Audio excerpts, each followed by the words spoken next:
dillere dude pular addi hikka jabbal kesal e nder tippude jangde pular mojje jangde non ko waylotonde kono kadi kalkina waylo e mayre yo wonde e jubbude mahindi wondunde e bamtare duumindi dillere dude pular ina gongdin di kongi pular celludi mo felliti maade moddat mo yidi payndi durnat mo yidi jullude birat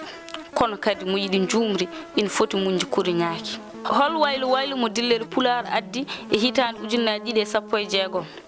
hol teddinirnodo ngel kawgel noddirtengel jalludi cemdam holko wonno faandare nde nyande mawde ma mbiyan aljuma nogas e jeenayi lewru siilu hitande ujunnaaji 16 dude jeegom pular kebino joododade ngam ƴewdi siinude ma lawɗinde miijo jubbingol jalludi cemdam ɗo e nder Nouakchott laamorgo leydi Mauritanie dillere dude pular faami jangoɓe ɗemgal pular ngal ina poti yaltinde ngal boowal nattini hen fannuyankagal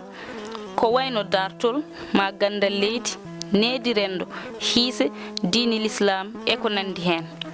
mbasen farnorade tan to banggue celluka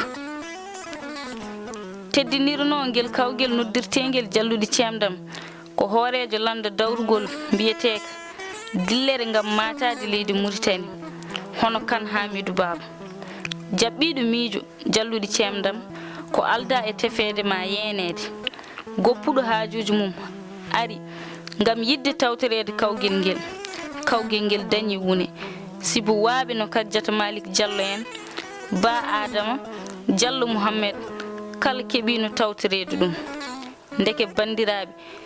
ƴoƴe mehe jangata ɓataki kawgel ngel hay kasi peeñi hen e wiide yoga e arnoɓe ɓe ganda ko woni kasi